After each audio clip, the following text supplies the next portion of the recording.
Was Bully on that Raindrop, team? they're the best. Bully? Oh, yeah. Yeah. In Toronto. In Toronto. Mike Bullard. That was you guys were reunited. It was a reunion. He used to, when we were in Calgary, he comes in and gets traded in, and he goes like, I'm going to buy a house. Like, where should I go that if I get traded again, I won't lose money. And so right in the area where I'm at, in Oak Ridges area, I said, there's like 6 extra lots there. You should get one of those lots. Buy there, because within a year, that's the last one that's going to be built, and the prices will go up. Even if you get traded in a year, you're good. Okay. He buys the lot right beside me. Right beside me. And it's like, the story's like... Tell us one of the stories. My favorite story. Don't do Yes, it. you have to go there. You got to go there. Great. When he comes over to use your washroom. Tell that one. Well, yeah, the clean version is that it's like 6 o'clock in the morning, and we had some people over the night before, and it's like, well, we'll clean up later, and like they go to bed, and also 6 in the morning, I hear the door open. I go like, did the door just blow open? Like, did what? Like, for some reason, I go out and look down, and I go, no, the door's shut, and I can see the light in the bathroom down below. And I'm going like, who the heck would possibly be here? And I go, boy. And I hear him go, what? I go, what are you doing? He goes, he uses different words, taking a dump. I go, why are you taking a dump? Because I have to take a dump. And I go, but you live right next door and you got like 4.5 bathrooms in there. Why are you here? Oh, the wife's mad at me and I'm afraid to go upstairs. And the toilet on the main level is out of toilet paper. So just goes to show you how tight our team is, right? It's a tight team. So you guys reunite in Toronto. Reunited. He gave me a roll of toilet paper. But if you know Bully, he's funny. He'd be one of those guys who something would happen, and before you'd even say, "Did anybody see that?" He's already got a joke about it. Right? Guy's got a head like a wood duck. Right? Like, everyone's going, "What the hell's a wood duck?" It's like, well, how do you not know what a wood duck is? And then you get the chew going. And it's like, who's got? And then some rookie'd have his glass there, still has some pop in it. The kid would be drinking later. Hopefully he's from Sweden. They wouldn't figure that out. So there's a Bully story. Okay. And there was that night you took him off the ice on a stretcher in Edmonton. When he got speared. By Marty McSorley. Yes. Phantom Spear. Phantom Spear. Yeah, like he was like the camera follows him off the ice on the stretcher, and then he jumps off. Could have been worse. down the hall. They could have dumped him. That would have been funny. Remember Crispy? Tell him to go back on the stretcher. Well, I think it was a pretty good move on his part because Marty wanted to fight him. And that wouldn't have been That wouldn't have worked out well. Because Bully, even though Bully was a little bit heavy, he told me the other day he's 260 right now, so he's got his weight back. And he went through that one. He lost 20 pounds one time. That was out. And, but like Marty played at like 240. Yeah. You didn't. Big man. Even when Marty was playing it, I think it was when he first started in the league, he was like 210 or 215. Jeez. He was still. Tough. Too tough to fight, right? Riser tried to handle him. Yeah.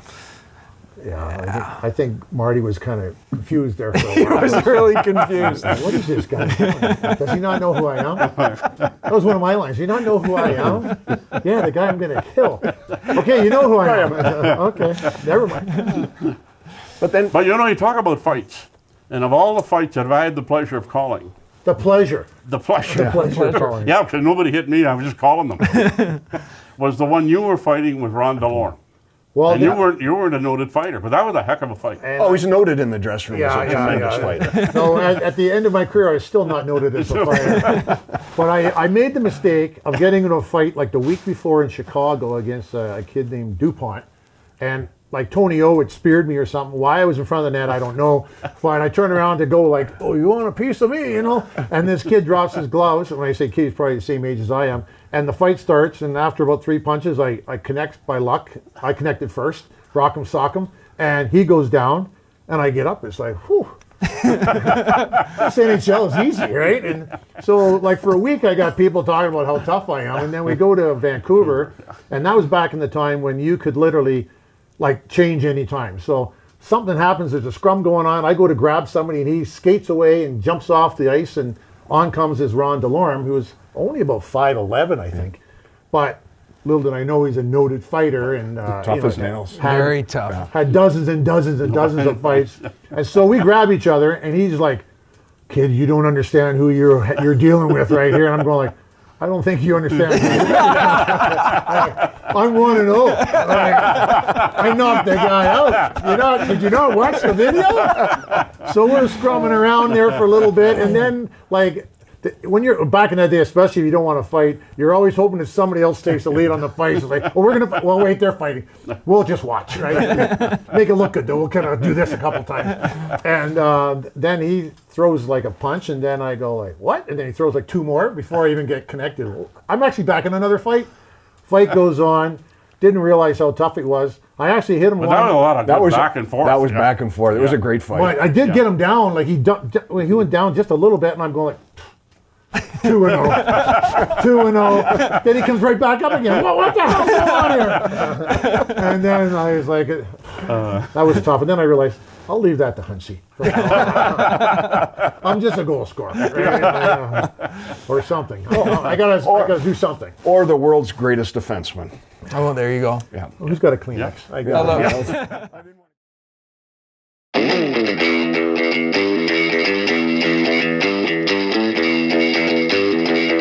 This is one of the coolest times of the year. The Flames are driving toward the Stanley Cup playoffs, and there's great skiing in those hills. So where better to get your ski and snowboard equipment than from the very best, the Ski Cellar, including the Kids Trade-In program. We thought that was too good to be true. Trade in your old kids for new ones. Oh, I've been a couple. Pete. I can trade it. How old do they have to be, Peter? But no. Oh. It means you can trade your kids' old gear for new stuff. That makes better sense. Yeah, so Too bad. check in with the experts at the Ski Cellar. How about I trade my kids in for skis? They'll be nice skis. They're from Ski Cellar. But do they have to be nice kids?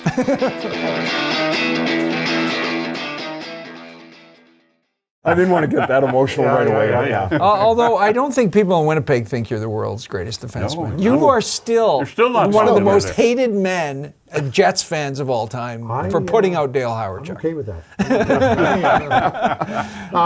There was it was just one of those things. And last year I was watching a junior game, and one of the guys on the street, Patter knows who he is, comes up and starts saying hello to me and everything. And I go, hey, how you doing? He goes, who's that? He goes, oh, that's my brother. And he goes, oh, bring him over. And he goes, no, he won't come over. I go, Winnipeg? And sure enough, he flew in from Winnipeg for Christmas and stopped to visit his family. But as soon as he saw it was me, I'm not talking to that guy. I don't want to be near him. I can't have a picture taken with him. I don't know what happened to him. I don't know what. Well, he might have actually got cross-checked. Yeah, he came across, right? He came across. He might have had his head up, but he had his ribs up, too. His ribs up. He admitted that it was one of the stupidest moves he's ever done because he saw me coming. And back then, you're allowed to. Kids, don't do this. Don't do this now because you get a penalty. But back then, as long as you had your hands kind of close together, and you hit somebody, it wasn't really considered cross-checking. If it was from behind or something, it was different. But he kind of came at me. We were looking at each other, and he went to jump around me, and I gave him to kind of knock him off. But when I went to do this, he did this and broke a couple. Yeah. 2 or 3. And Now, that was the alumni game game that they have in Regina between the Jets and the Flames in October. Is that going to be a Yeah. You could come out, you could offer him a spare rib. Macoun versus Howard? Bring him some ribs. Ribs, That'd be awesome. They're going to sell lots of tickets for that one. So let's talk about the world's greatest defenseman for a bit. You know, all about me. Let's talk about you guys. Well, no, a little I think people need to understand the World Championships when teams lose out in the playoffs, and it wasn't often that we were out in time for them to invite guys from our team. Yeah. And they invited yourself. Who else? And, that was, unfortunately, I'd been over there before, and Eagle gives me the call and says he wants me to come over. Eagle? You mean Alan Eagle? Alan Eagle. Alan We're tight.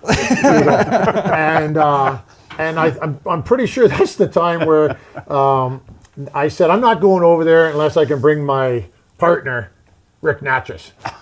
Are you kidding me? I said, nope, that's the only way I'm going over.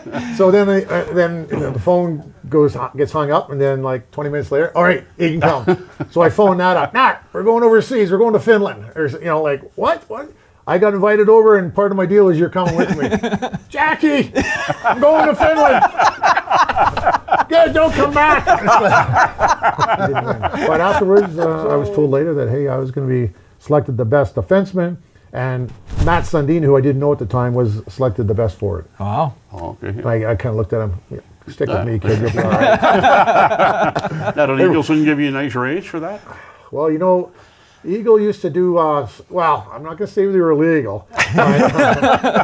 Used to be a gentleman that worked with him, used to bring over, money, cash in a duffel bag. And if you won games, you got some spending money, technically. And if you didn't win games, you didn't get spending money. So guys went over there for free. It was a long year already. And some of the guys, if they got beat out early or didn't make the playoffs, they might be over there 4 weeks.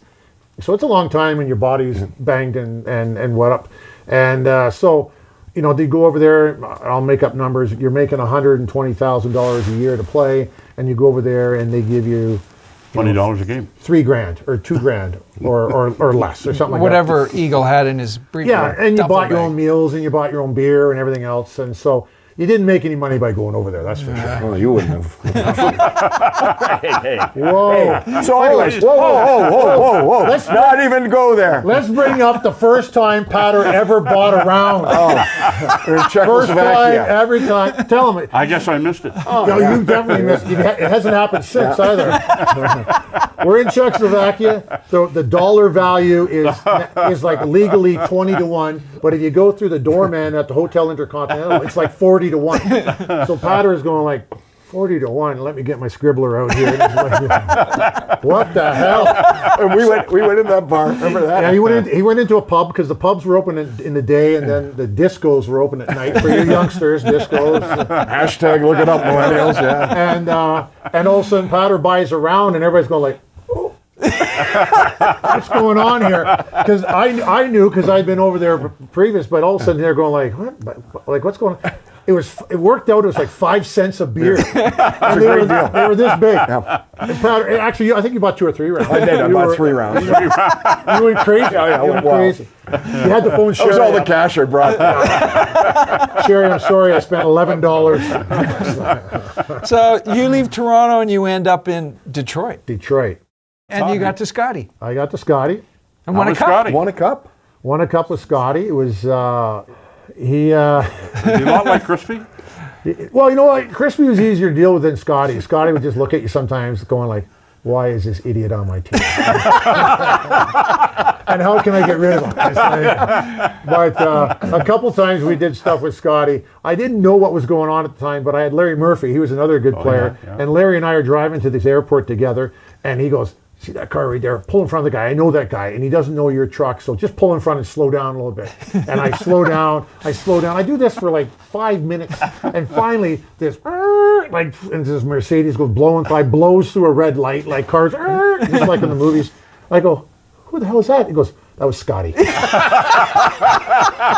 I'd been cutting Scotty off the whole time, but he didn't know my car, right? He didn't know. I had a maple leaf blue F-150, and so he definitely didn't fit in. So anyway, so Scotty lost his mind on me there, and then a couple times we saw him trying to throw garbage out, and he was too close. He couldn't open the door. It didn't compute.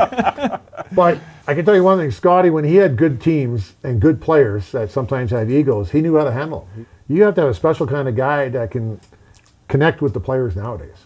And what was his gift during the playoffs? Obviously, because he won so many times during the playoffs as a coach. What did he do differently than other guys? A mastermind behind the bench. In many ways, he was like Badger Bob. Where Badger would actually try to change things. Yeah. Badger would try to change things like in the middle of the period. Like, okay, this isn't working, but I got to go through one of my books, right? Yeah. You've got so many books. Well, we'll do this. And then suddenly, and we've practiced some of those things, right? Like we're going, why are we practicing this? Like in 20 games, we might need this, right? Sort of thing. And Scotty, I mean, he usually didn't change on the fly, but coming out that second period or coming out that third period, you could have a totally different game plan. And, guys just aren't, we finally got Detroit contained, And all of a sudden, what the heck's going on here? Where'd Detroit go? Here's this new team. And he'd change up the lines. He'd do like Bill Peters is doing. Like suddenly, you know, Yzerman's playing with somebody else, and Fedorov's playing with someone else. You know, so he's a different kind of guy. But like, I've been asked why I don't coach, and why don't you? Well, you coach the alumni as president. well, that's true too. But I think maybe you got to have a lot of patience with these young guys now. Like, I don't know if I'd have the patience. You know, it's just like, hit the guy! Hit the guy! Like, he's right there! Like, go to your room! It's like, but it's a new game. Yeah. Jamie Macoun, a true champion. Thanks, Peter. Oh, that's beautiful. There we go. Thank you. Ladies and gentlemen, the president of the NHL Alumni, Jamie Macoun. Thank you. Thank you very much.